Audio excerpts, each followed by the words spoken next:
Montana Territory, 1873. The winter had finally released its icy grip on Timber Creek, but Grace Ashford knew that spring brought its own kind of trouble. Standing 6 feet and 1 inch tall in her boots, she towered over most men in the territory, a fact that had shaped her life as surely as the harsh Montana winters shaped the land. At 22, Grace had resigned herself to spinsterhood. Her blonde hair, usually restrained in a practical braid, caught the morning light as she stepped onto the porch of her father's general store. She smoothed down her cornflower blue dress, the hem raised an extra inch to accommodate her height, one of many alterations she'd learned to make. "Miss Ashford," Mrs. Peterson called from across the street. "Have you heard? The Ellison outfit is hiring for their spring drive." Grace nodded politely, but felt the familiar ache of exclusion. The cattle drives, the dances, the courting, none of it seemed meant for her. Too tall, too bookish, too much. She'd overheard more than once. The frontier was hard enough without the added burden of never fitting in, literally. No man wants to look up to his wife, her mother had told her gently after yet another dance where Grace stood along the wall, watching couples twirl across the floor. Those words had calcified into truth over the years. The frontier was no place for oddities. Survival meant blending in, and Grace Ashford would never blend. What Grace wanted was simple enough: to run the store when her father retired, to be respected for her mind rather than judged for her stature. What she needed, what she buried deep beneath ledgers and inventory lists, was to be seen, truly seen, by someone who didn't measure her worth in inches. The bell above the door jangled as she stepped inside the store. Her father looked up from where he was unpacking a shipment. "Grace, girl, we've got new books in. That collection of Tennyson poems you ordered." Her spirits lifted momentarily. At least in books, love didn't care about height. The door swung open again, bringing with it bright spring sunlight and a tall figure, though still a good 3 inches shorter than Grace. She recognized Isaac Elliott, the youngest son of the Elliott ranching family. At 25, he'd already made a name for himself as one of the best horsemen in the territory. "Morning, Mr. Ashford." "Miss Ashford." His voice carried a quiet confidence that Grace had always admired from afar. His brown hair curled slightly where it met the collar of his shirt, and the stubble on his jawline was still light enough to reveal the strong lines of his face. His eyes, a startling blue that seemed out of place in the rugged landscape, met hers directly, not dropping away awkwardly as most men's did. "Isaac, good to see you, son," her father greeted him warmly. "What can we do for you today?" "We're short-handed for the drive to Cheyenne. Pa sent me to stock up on supplies and see if I might post a notice for hands." He glanced at Grace again, his gaze lingering on her face rather than measuring her height. Of course," her father said. "Grace will help you with your list while I finish with this shipment." Grace moved behind the counter, pulling out her pencil and order pad. "What supplies do you need, Mr. Elliott?" "Isaac, please."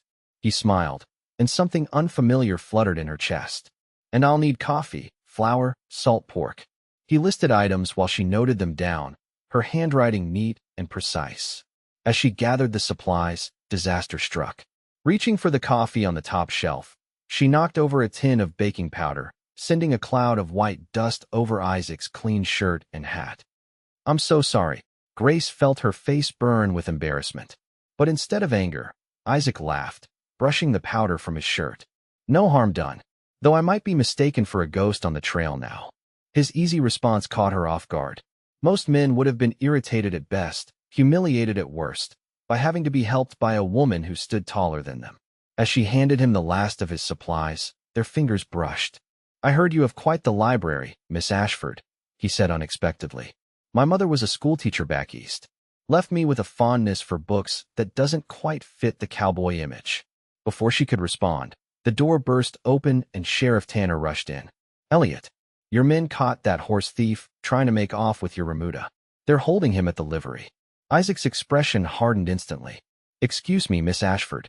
It seems I have urgent business." He tipped his hat and was gone in a flash, leaving Grace staring after him, the order only half filled. 2 days later, the usually quiet store was bustling with cowboys preparing for the drive. Grace worked efficiently, filling orders and making change, when she overheard a conversation that stopped her cold. "Elliott's really putting his neck out. hiring that Sioux guide after what happened to his brother, one cowhand muttered to another. Fool's errand if you ask me, replied the other. Those savages killed James Elliott 3 years back.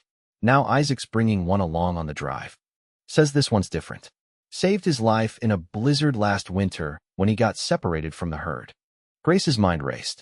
Everyone knew about James Elliott's death in a skirmish with a Sioux hunting party, and everyone knew how deeply it had affected the Elliott family, particularly Isaac, who had been riding with his older brother that day. The bell jangled again, and Isaac himself walked in. The cowboys fell silent, nodding respectfully as he passed. He approached the counter where Grace stood, his expression unreadable. Miss Ashford, I wonder if I might ask for your assistance. Grace blinked in surprise. Of course. Our trail cook quit this morning. We're heading out tomorrow, and I need someone who can read recipes and manage supplies. He leaned slightly closer. Someone with a good head for figures and a steady hand. She stared at him. You're asking me to be your trail cook? For a cattle drive. You'd be paid the same as any man. His eyes held hers. I've seen how you manage this store, how you calculate sums faster than anyone I know. Mr. Elliott, I've never been on a cattle drive. I'm not sure your men would. My men will respect whoever I hire, he said with quiet authority. And you'd be doing me a great service. We can't delay the drive, and a good cook keeps the peace better than a loaded gun. Before she could formulate a response, her father emerged from the storeroom. A cattle drive? Absolutely not. No place for a young lady, especially not my daughter. With all due respect, Mr. Ashford, we'd ensure her safety. Separate tent, proper accommodations. The cook's wagon is the most protected position in the entire outfit. Isaac turned back to Grace. But it's Miss Ashford's decision, of course. Grace felt something shift inside her. All her life, she'd been told where she belonged, or rather, where she didn't. Behind counters, away from dances, invisible despite her height. Here was a man offering her a chance to see beyond Timber Creek, to prove her worth beyond her stature. I'll do it, she said, surprising herself as much as the men. Her father sputtered protests, but Grace held firm. By nightfall, arrangements had been made. She would join the Elliott outfit as trail cook for the drive to Cheyenne, with her father extracting numerous promises from Isaac regarding her safety and propriety. As Grace packed her few belongings that night, she wondered if she'd made a terrible mistake. The frontier was dangerous enough within town limits. Out on the open range, with a dozen cowboys and a journey of hundreds of miles ahead, she was stepping far outside the careful boundaries she'd built around her life. Dawn broke clear and cool as Grace made her final preparations. She had traded her dresses for practical divided riding skirts her mother had reluctantly altered, and sturdy boots that added another inch to her already considerable height. Her blonde hair was braided tightly and tucked under a wide-brimmed hat. Isaac waited with the chuck wagon, his expression brightening when he spotted her. You came, he said simply. I gave my word, she replied, suddenly aware of the cowboys eyeing her with mixtures of curiosity, amusement, and in some cases, clear disapproval. Boys, this is Miss Ashford, our cook for this drive, Isaac announced. She'll be treated with the same respect you'd show your own mothers and sisters, understood? Mumbled assents followed, though Grace could still feel resistance in the air. She climbed up to the wagon seat, acutely conscious of how she towered over even the tallest cowboy when seated this high. Ready? Isaac asked quietly, standing beside the wagon. Grace nodded, clutching her mother's recipe book like a shield. As I'll ever be. Isaac smiled, a genuine smile that reached his eyes. That's all any of us can say about the trail. He turned to the assembled outfit. Let's ride. The cattle drive was unlike anything Grace had experienced. Days began before dawn with the challenge of cooking over open flames, feeding 20 hungry men, and then breaking camp to do it all again miles down the trail. Her height, which had always been a liability in town, became an advantage as she managed the heavy Dutch ovens and reached supplies stored in the high wagon shelves. By the end of the first week, the initial skepticism of the cowboys had begun to fade, replaced by genuine appreciation for her cooking and quiet efficiency. But one man, a surly cowhand named Vance, seemed to take personal offense at her presence. Don't see why we need a woman out here, especially one built like a pine tree, he muttered one evening, just loud enough for Grace to hear as she served dinner. The circle fell silent. Grace froze, the familiar shame washing over her. "That'll be enough, Vance." Isaac's voice cut through the tension. He'd approached silently from behind. "Just saying what everyone's thinking, boss," Vance replied with a smirk. Isaac stepped closer, his voice dropping low. "Miss Ashford has earned her place here same as any man. More than some." He glanced meaningfully at Vance. "Another word against her, and you can collect your wages and find your own way back to Timber Creek." Grace felt a rush of gratitude, but also unease. She didn't want to be the cause of discord among the men. Later that night, as she cleaned the last of the cooking utensils, Isaac approached her wagon. "I apologize for Vance," he said. "Some men feel threatened by a capable woman, especially one who stands taller than they do," Grace added with a sad smile. Isaac studied her for a moment. "You know, my father always said true height isn't measured in inches." "That's a kind sentiment, but we both know the world doesn't see it that way." "Maybe not," he agreed. "But some of us do." He hesitated, then reached into his pocket. "I brought you something." He held out a small, worn volume of poetry. "Thought you might like some reading for the quiet hours." Grace took the book, their fingers brushing. "Wordsworth," she read, tracing the embossed lettering. "My mother's favorite." His voice softened. Said he understood how nature shapes a person better than any other poet. "Thank you," she said, genuinely touched. "I'll take good care of it." "I know you will." He tipped his hat. "Good night, Miss Ashford." As he walked away, Grace realized this was the first time a man had seen past her height to the person underneath. The thought kept her awake long after the camp had fallen silent. The next day brought new challenges when a spring storm rolled in unexpectedly. The cattle grew restless as thunder rumbled across the plains, and Grace struggled to keep her cooking fire lit against the gusting wind. "We're going to have to hold them here," Isaac shouted over the rising gale. "Miss Ashford, secure your wagon as best you can." Grace worked frantically, covering supplies and tying down anything that might blow away. The first fat raindrops were just beginning to fall when a terrified cry rang out. "Stampede! The herd's breaking!" The peaceful afternoon erupted into chaos. Cowboys raced for their horses as the frightened cattle began to run. Grace watched in horror as the massive animals thundered past, dangerously close to the cook wagon. In the midst of the confusion, she spotted one of the younger cowboys, barely 17, thrown from his horse directly in the path of the stampeding cattle. Without thinking, Grace ran toward him, her long legs eating up the distance. She reached the boy seconds before the cattle would have, hauling him to his feet with strength born of desperation and practically carrying him to safety behind a large boulder. They huddled there as the herd thundered past, the ground shaking beneath them.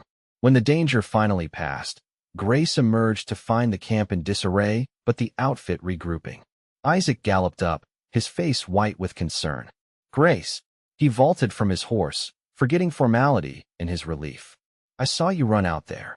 I thought—" He broke off, his hands hovering near her shoulders as if wanting to confirm she was real and whole. "We're all right," she assured him, still steadying the shaking young cowboy. "Bobby here just had a fall at the wrong moment." Isaac turned to the young cowhand. "Get yourself checked by Doc Peters. He's tending the injured by the supply wagon." As Bobby stumbled away, Isaac turned back to Grace, his expression unreadable. "That was either the bravest or the most foolish thing I've ever witnessed." Grace straightened to her full height. "Would you have hesitated if you'd been in my position?" "That's different, is it?" she challenged. "Because I'm a woman?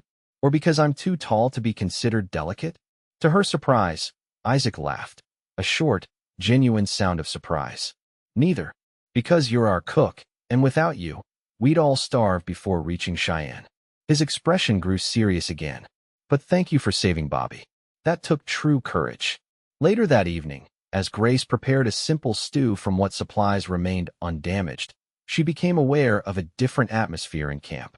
The cowboys no longer avoided her gaze or felt awkwardly silent when she approached. Instead, several nodded respectfully, and Bobby's friends made a point of thanking her for her quick action. Even Vance grudgingly tipped his hat when she handed him his plate. As the days passed and the outfit pushed southward, Grace found herself drawn into the rhythm of trail life. The vast open spaces, the star-filled nights, the camaraderie around the campfire, all of it spoke to something in her that had been stifled in Timber Creek. And then there was Isaac. He made a point of checking on her each evening, their conversations stretching longer as they discovered shared interests and complementary perspectives. He brought her wildflowers he found along the trail and pointed out constellations she'd only read about in books. One evening, as they sat a little apart from the others, watching the sunset paint the plains in gold and crimson, Isaac asked, "Do you miss town life?" Grace considered the question. "I miss my parents. And books. More than would fit in a wagon, anyway." She smiled. "But I don't miss the feeling of being constantly aware of how I don't fit." "How do you mean?" She gestured to her long frame. "Every doorway I have to duck under. Every dance where I stand like a lighthouse among rowboats. Every surprised look when I reach something without needing a stool. They're all reminders." Isaac was silent for a moment. "I understand something about not fitting," he finally said. "After James died, I couldn't be the son my father wanted, the one who saw all Indians as enemies. I couldn't hate an entire people for the actions of a few. Is that why you hired a Sioux guide? Despite what happened to your brother?" He nodded. "Gray Wolf saved my life last winter.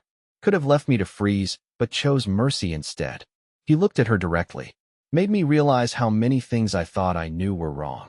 The camp grew quiet as night deepened, cowboys seeking their bedrolls after a long day. Grace knew she should retire to her tent, maintain the propriety her father had insisted upon, but something held her there beside Isaac. "Sometimes I wonder," she said softly, "what my life would have been if I'd been born normal-sized." Isaac studied her in the dying firelight.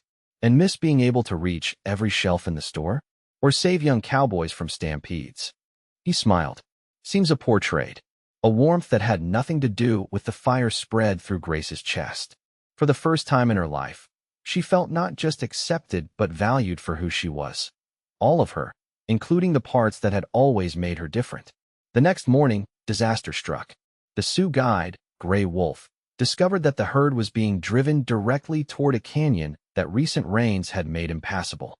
The only alternative route would add a week to their journey and take them through territory controlled by the notorious Blackwood Gang. "We don't have the supplies for an extra week," Grace informed Isaac after checking their inventory. "And the men are already on short rations after the storm." Isaac's face was grim. "Then we'll have to resupply. There's a trading post at Walker's Ford, about 2 days' ride from here." "Blackwood's men watch that post," Gray Wolf warned. "Very dangerous." "More dangerous than starving?" Isaac countered. He made his decision. "I'll take 2 men and the supply wagon. We'll go to Walker's Ford, get what we need, and rejoin the herd on the longer route." "I should go with you," Grace said. "I know exactly what supplies we need, and I can stretch them further than anyone else could." "Absolutely not," Isaac replied firmly. "Walker's Ford is no place for a woman." Grace finished, her voice tight. "You trusted me enough to cook for your outfit, to manage your supplies. Trust me in this." Their eyes locked in silent battle. Finally, Isaac nodded. "We leave at first light." The journey to Walker's Ford was tense. They traveled light and fast, with Isaac, Grace, and 2 experienced hands named Cooper and Martinez. Grace could feel Isaac's growing unease as they approached the trading post, a ramshackle collection of buildings beside a shallow river crossing. "Stay close," he murmured as they rolled into what passed for the town's main street. "Cooper, you and Martinez watch the wagon. Grace and I will get the supplies." The trading post was dimly lit and smelled of leather, tobacco, and unwashed bodies. Several rough-looking men eyed them as they entered, their gazes lingering uncomfortably on Grace. "Well, look what we have here," drawled one, pushing away from the counter. "That's some tall drink of water you brought, Elliott." Isaac's hand moved subtly toward his gun. "We're just here for supplies, Davis. No trouble." The man, Davis, grinned, revealing tobacco-stained teeth. "Heard you were running a herd south. Heard you hired yourself an Indian guide, too." He spat on the floor. "Your brother must be rolling in his grave." Grace felt Isaac tense beside her. She placed a hand lightly on his arm. "The supplies," she reminded him quietly. They gathered what they needed quickly, Grace efficiently selecting the essentials while Isaac kept a watchful eye on the men lounging around the store. The proprietor named an inflated price, which Grace negotiated down with firm precision that left the man blinking in surprise. As they loaded their purchases into the wagon, Grace felt a prickling sensation between her shoulder blades. "Someone's watching us," she whispered to Isaac. I know. We need to leave. Now. They had barely cleared the town limits when the attack came. 6 riders appeared from the brush, guns drawn. That's far enough. Elliott, called their leader, a scar-faced man Grace recognized from wanted posters in her father's store. Garrett Blackwood himself. Isaac positioned himself between Grace and the outlaws. What do you want, Blackwood? Just collecting the toll for passing through my territory. Blackwood's cold eyes assessed the wagon. Looks like you're carrying plenty worth taking. We paid fair prices at the trading post. Isaac replied evenly. Blackwood laughed. The post pays me, and now you pay me. That's how it works. His gaze shifted to Grace, and his expression changed. Though perhaps we could arrange another form of payment. Isaac's gun cleared its holster in a smooth motion. You'll not speak to the lady again. The tension stretched tight as a fiddle string. Cooper and Martinez had their weapons ready, but they were outnumbered. Grace's mind raced, calculating odds and options. The coffee, she said suddenly to Isaac. And the sugar. He glanced at her, confused. Give them the coffee and sugar, she continued, her voice steady. Luxuries, not necessities. We can make do without. Understanding dawned in Isaac's eyes. A compromise, he said to Blackwood. Coffee and sugar, worth plenty on the frontier. The rest we need for our men. Blackwood considered this, his eyes narrowing. Throw in your rifle, and we'll call it square. After a tense moment, Isaac nodded. The exchange was made quickly, and the outlaws withdrew with their spoils, Blackwood's mocking laughter floating back to them. Quick thinking, Isaac said quietly as they continued their journey. You saved us a shootout we might not have won. I've watched my father negotiate with difficult customers for years, Grace replied. Sometimes you have to give something to keep what matters most. That night, camped in a sheltered draw with Cooper and Martinez keeping watch in turns, Grace found herself unable to sleep. The confrontation with Blackwood had left her shaken, though she'd hidden it well. She emerged from her small tent to find Isaac sitting by the low fire, his expression troubled. You should be resting, he said as she joined him. So should you. They sat in companionable silence for a while, the stars wheeling overhead in the vast Montana sky. Blackwood won't let it end here, Isaac finally said. He'll come after the herd when we pass through. That's his way. You knew that risk when you chose this route. He nodded. The men depend on me to make the right decisions.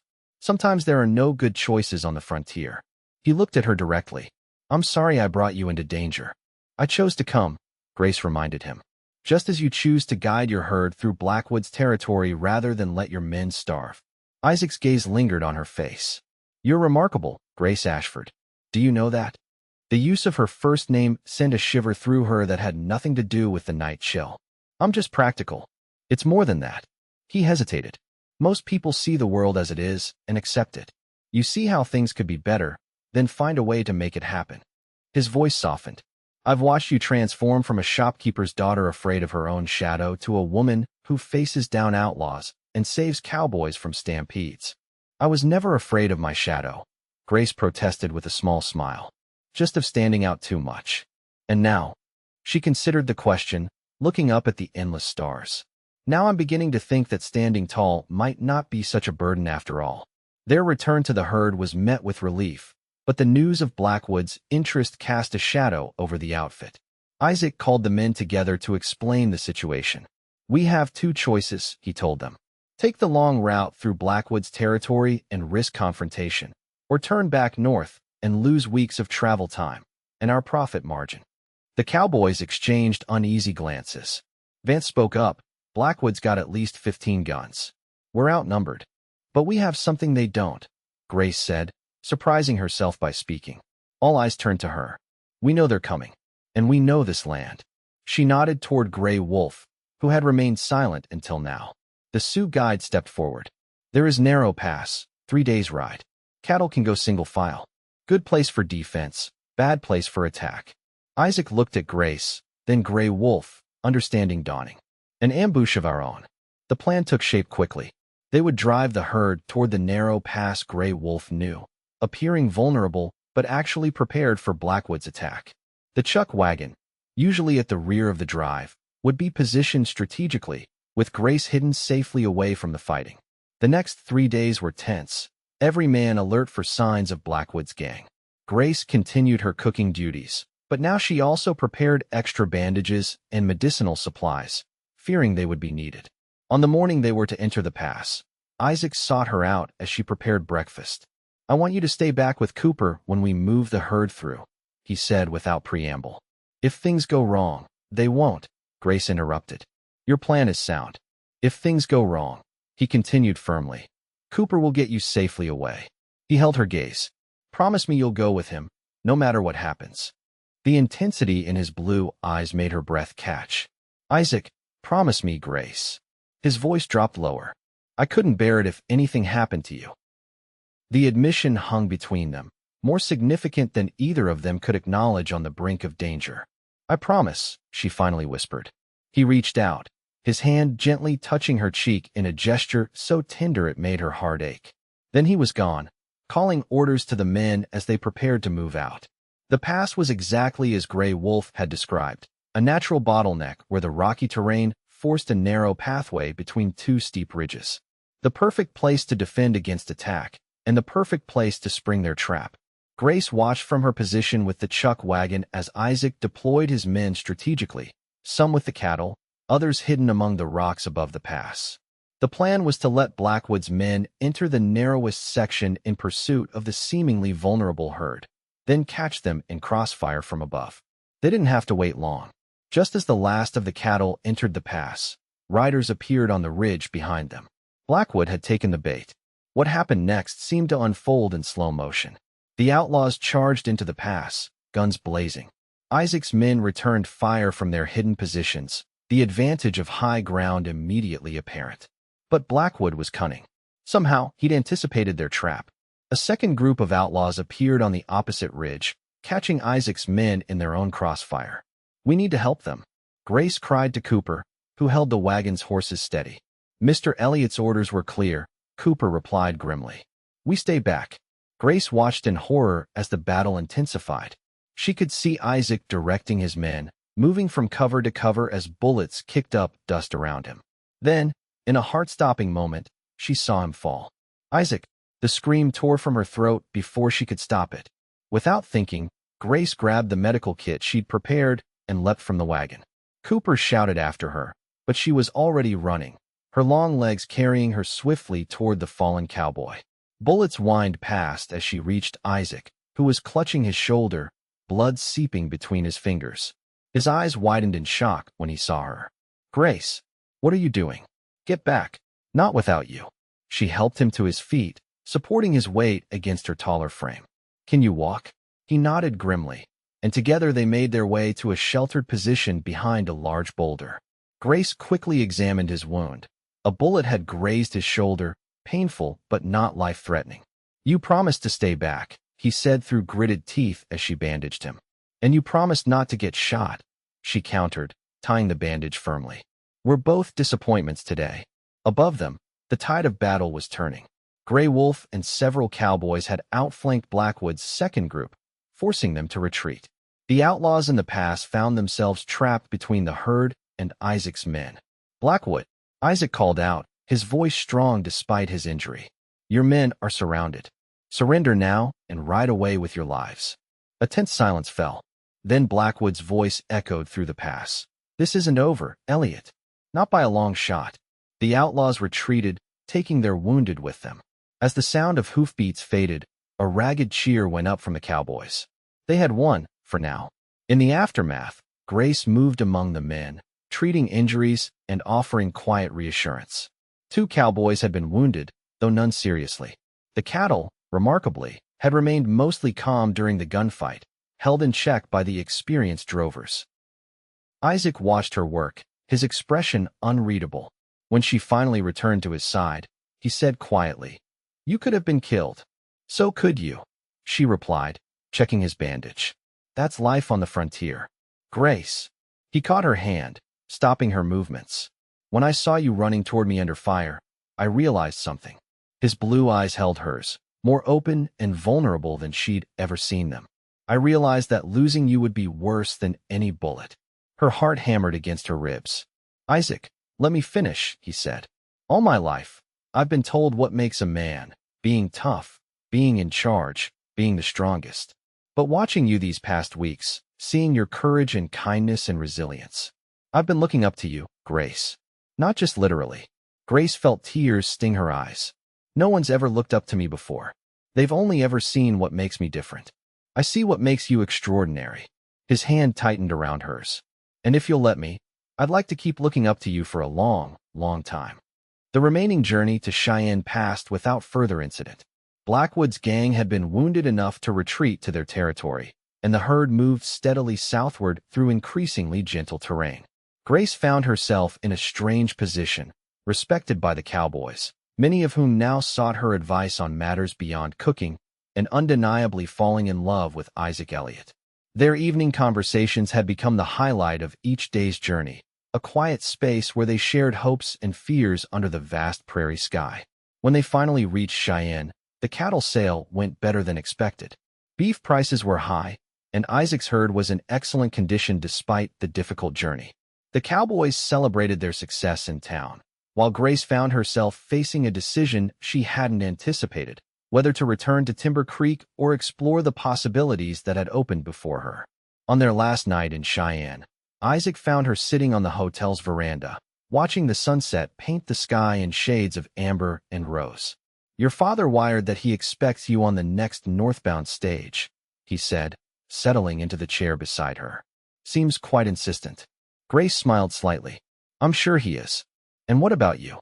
Are you eager to return home?" She turned to face him. "That depends on whether I have a reason to stay." Isaac took her hand, his calloused fingers gentle against her skin. "I was hoping you might." He drew a deep breath. "Grace, these past weeks have shown me what kind of woman you are. Brave, intelligent, compassionate.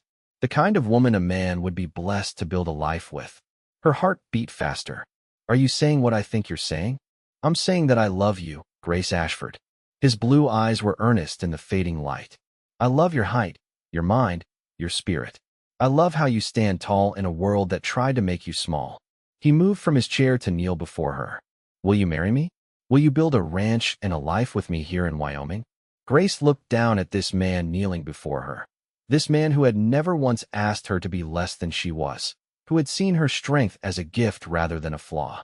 "Yes," she whispered, tears of joy spilling down her cheeks.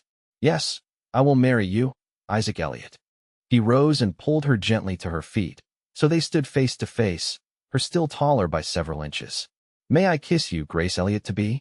She nodded, and as he reached up to cup her face in his hands, he whispered words that healed a lifetime of insecurity. "I've been looking up to you my whole life. I just didn't know I was waiting for you." Their lips met in a kiss that promised a future where both of them could stand tall together. 6 months later, Grace stood on the porch of their newly built ranch house, watching as Isaac directed the construction of additional corrals. The Elliott Ranch was taking shape, a dream they were building together. Her father had eventually come to terms with her decision to marry and settle in Wyoming, especially after meeting Isaac and seeing the obvious love and respect between them. Her mother had been more easily won over, delighted that her daughter had found happiness, even if it was hundreds of miles from home. The ranch was becoming a gathering place, not just for cattle and cowboys, but for people who didn't quite fit elsewhere. Gray Wolf had settled nearby with his family, serving as both guide and friend. Young Bobby had stayed on as a permanent hand, looking to Grace and Isaac as mentors. Even Cooper and Martinez had returned after the winter, drawn by the sense of belonging they'd found with the outfit. Grace heard footsteps and turned to find Isaac approaching, his face alight with the smile he reserved just for her. "The foreman from the Rocking Bee brought over their new breeding bull," he said, joining her on the porch. "Says he's never seen finer stock." "High praise," Grace replied, leaning comfortably against his shoulder. "Speaking of fine stock," Isaac's arm slipped around her waist.